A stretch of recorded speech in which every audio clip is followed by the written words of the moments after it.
Welcome back, dear viewers. Egypt's Defense Expo EDX 2021 kicked off in Cairo on Monday and was inaugurated by President Sisi, who welcomed foreign defense ministers, commanders, and delegations who are attending the event running until December the 2nd. A four-day event with the participation of 42 countries, more than 300 international companies. The countries include, among others, the US, France, Saudi Arabia, the United Arab Emirates, and of course the International Defense and Military Industries Exhibition presents a unique opportunity for exhibitors working in defense and military industries to showcase the latest technology, equipment, and systems across land, sea, and air. And we are delighted to have with us here in the studio General Hamdy, Bekheet, military and strategic analyst. General Bekheet, a very good morning to you.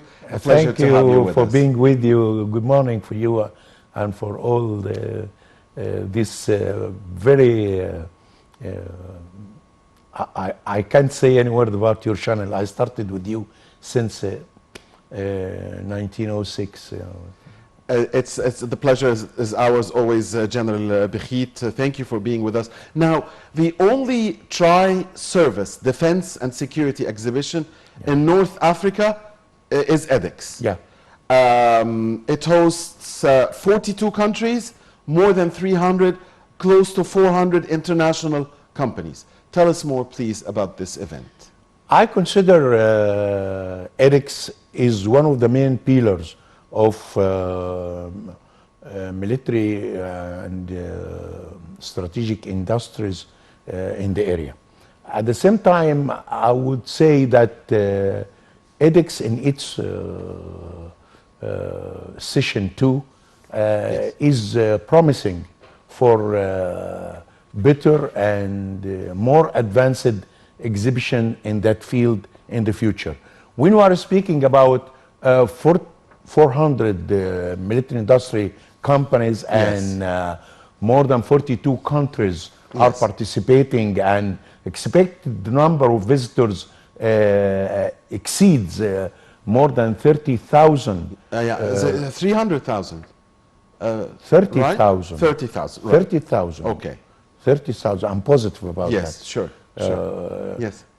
And that's happening through 21 international wings for exhibition. Yes. This is a very gigantic arrangement and event that shows to the world that Egypt is capable enough to start such sessions or exhibitions, especially in the military industry. Yes. And when we speak about military industry, we have to recognize that military industry is the address of technology and military technology, which is considered one of the most important technologies which leads the technology all over the world. So this is why this exhibition is very important and considered one of the most important exhibitions in North Africa, even in the Middle East. Right.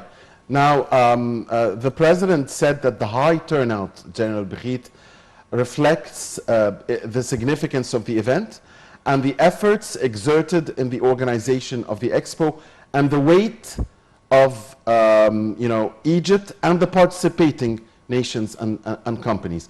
The Defense Minister said the four-day event enables manufacturing companies to feature armament and defense systems and the latest developments in military production and industrialization.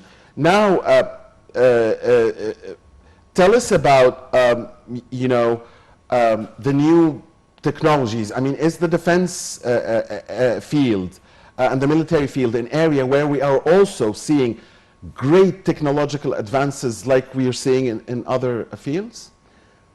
I would say that the technologies that offered through this exhibition is playing around one main concept Yes. is the standoff weapons and unconventional warfare.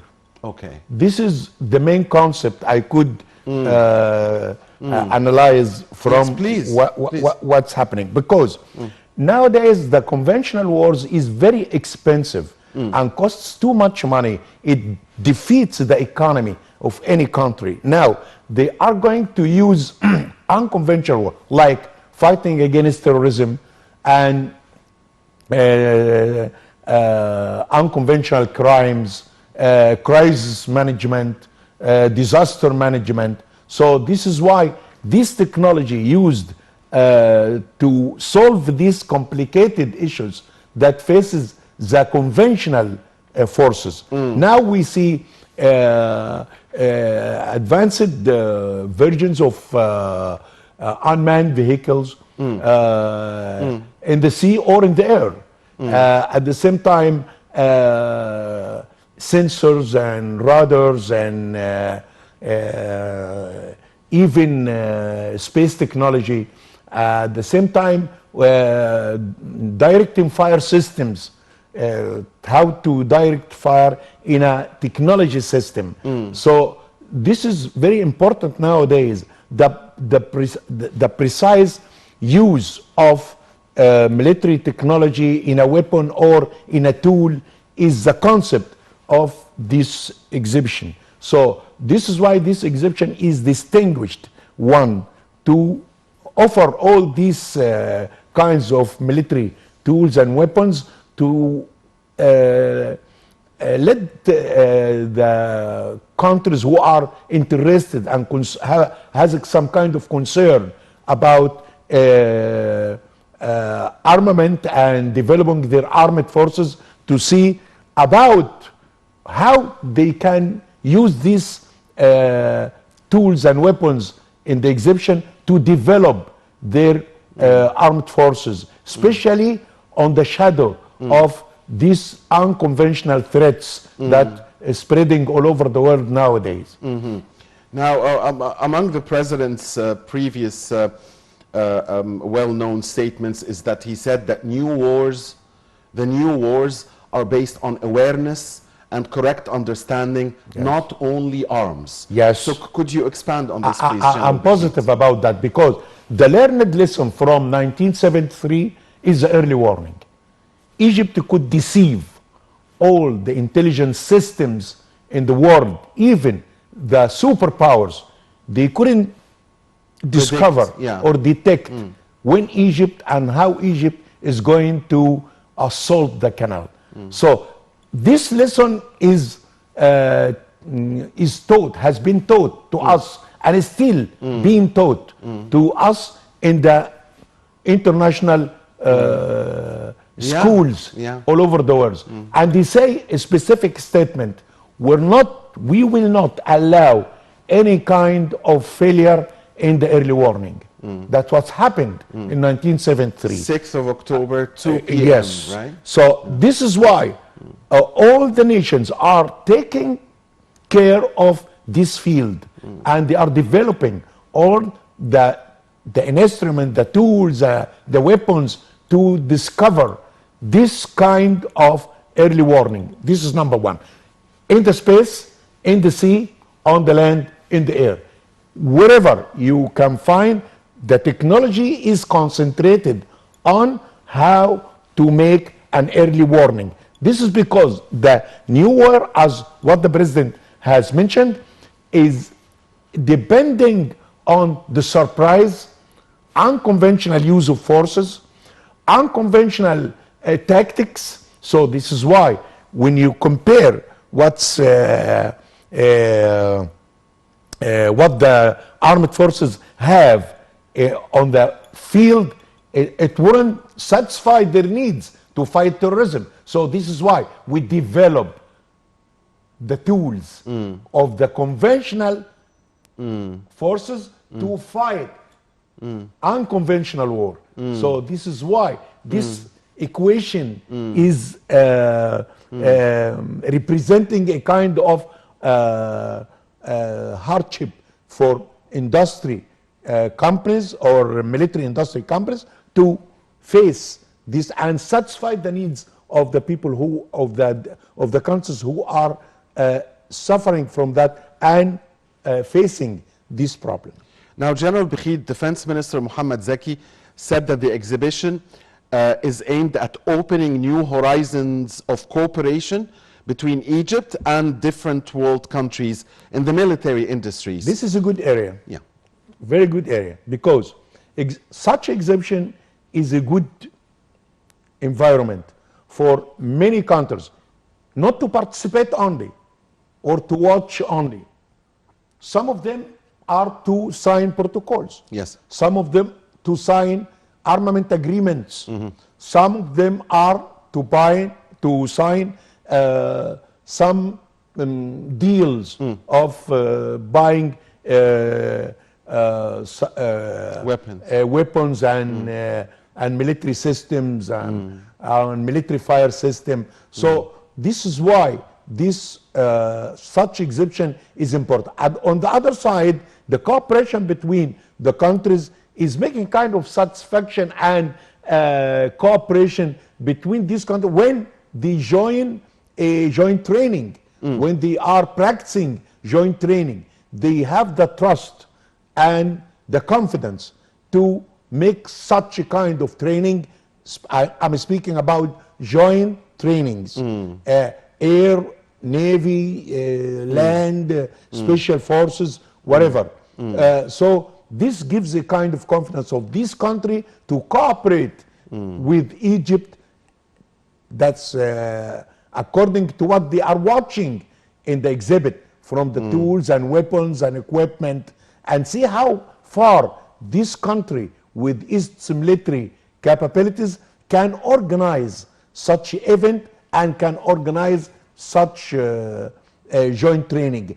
I would mention here that we have made about 30 joint trainings in the last year. In the recent year, I'm speaking about 2021. the recent year, 2021. So it's very important to have all these countries. We are speaking about 42 countries, more or less. We are speaking about, as what we have said, 400 companies, which is a big number of companies. So the statements given by the Ministry of Defense is very clever and very important. Right. Now, General Bekheet, we mentioned some of the countries participating in the event that includes Egypt's partners and friends like France, like the US, and of course brothers like Saudi Arabia or the United Arab Emirates, where there's a lot of cooperation as well in this field. There's also a big African participation. You could see that by just seeing the flags of the countries participating in the event. So how can Egypt benefit, or African countries benefit from this event and promoting trade exchange between the African countries, and especially in the field of military equipment? Africa is one of the promising continents in the world. Africa is aimed from all the superpowers and big powers to make a kind of economic deals, and especially the deals in the military area is very high prices and costs a lot, and making good investment for this country who are dealing with this kind of armament to sell to these countries.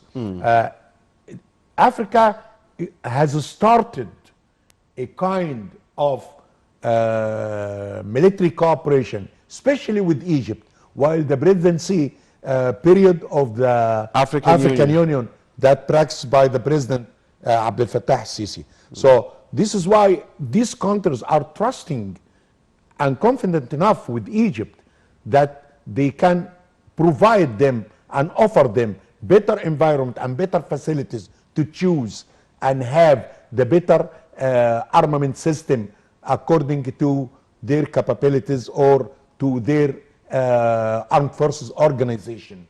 So this is why the African participants were very high. I'm sorry, are very high in this Yes. exhibition. Yes. I see that Africa needs to organize its army more than any time has passed before. So this is why they are trying to watch what's new, what's coming up in such field. And this gives a good chance for these companies who are watching the world very well and are watching the international environment very well and see they have their intelligence system, they have their military attaches, you know, all over the Yes. world, and we have seen many military attaches are participating and watching the exhibit because this is their chance, their job to transfer what's good, what's new, what's up in the military industry world. Yes. So this is why the African countries, some of the Arab countries, some of the underdeveloped countries are very interested and concerned about this exhibition. And in this regard, General Bekheet, how can Egypt benefit from this exhibition to promote for its products, Egyptian products? Yes. And maybe also to enhance productivity in this field? Yes, certainly. Here I would say that we have, you know, a reasonable and good capabilities in the military technology and the military industry. So let's have some examples. Egypt is making tanks with a percentage of 80%. 80% of some advanced kinds of tanks like M1A1. Egypt is making 80% of the tank. of this military industry component. Okay.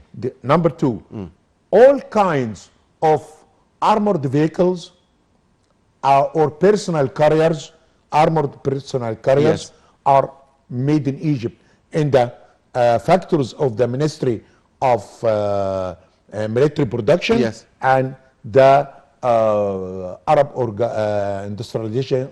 industrialization organization. Yes. So when you have this base of military technology, even the small weapons, all kinds of all calibers of ammunitions, some kind of directing fire system, night vision tools and night vision instruments. This is 100% made here in some naval boats, guard boats, artillery boats, and so Egypt has stepped forward in that field, and so this is why we could use this exhibition to market our product to all these countries who are, and they are comparing between what are their needs and what is the country who are satisfying their needs. Like if they look to the military production that Egypt are selling or offering in that exhibition, I think from my viewpoint as underdevelopment countries and who are started building their armored force, I think they could go to this area to complete or to satisfy their needs. Beautiful. Now, General Bekheet, you mentioned this before, but I want to go back to this because this is the key war now against terrorism. And as the president always emphasizes that, terrorism is our main enemy. So what is the importance of holding this exhibition in Egypt in helping, again, combating terrorism? You mentioned the technological advances, you mentioned the conventional and unconventional part of the wars, but we want you to expand more on this, please. Again, I think the most important message we could send through this exhibition in this area that Egypt could get over all these gangs of terrorism on their land. So Egypt now is a country of peace and settlement. So please come and see how could this military institution could achieve that. At the same time, they are making a good and distinguished military production. So this is the equation for any visitor to come and see. So this is why some countries like France and Arab US, Emirates and others are trying to use this exhibition to express some kind of interest about being in that area or in that field. I would like to speak about how could Egypt use the conventional weapons and the conventional capabilities to fight and to modernize and to develop it to face the threats of terrorism, which is considered unconventional. So this is an equation. No country other than Egypt could or can make it, because this is a lesson we have learned from 1973. We couldn't take all the weapons from the Soviet Union as it is. No, we developed it. We developed the rate of using it, and the time we have, we have decreased the rate of using the weapon itself, especially the bridges over the Suez Canal.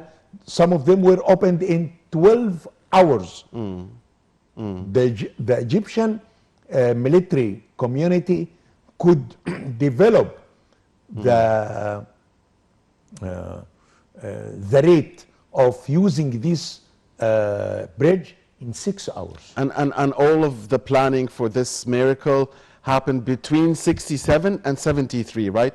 You're talking about the days of the war of attrition. This is where we developed. This is a lesson learned, and especially, and the armed force could enhance this concept and develop it. Some of air defense system like Amun, which Egypt is offering in this exhibit, it was natively it was Italian. Italy now is buying this system and from Egypt. From Egypt. So I would say here that developing the military and armament systems is an Egyptian concept which we lead it this way in the area. We couldn't take any weapon from any country and use it as it is. No, we have our concept, we have our vision, we have our technology to add to it. Even it was a simple technology, but it carried the mission or achieved the goal. Absolutely. And on this wonderful note, dear viewers, we have come to the end of this part of the breakfast show. On behalf of you, we thank very much General Hamdy Bekheet, the military and strategic expert. Thank you very much, General Bekheet. Always a great pleasure to have you with us. A very good morning to you, sir. Dear viewers, please stay with us. My dear colleague, Mahisi Rabia, will be back to resume this edition of the breakfast show and more about our main topics here.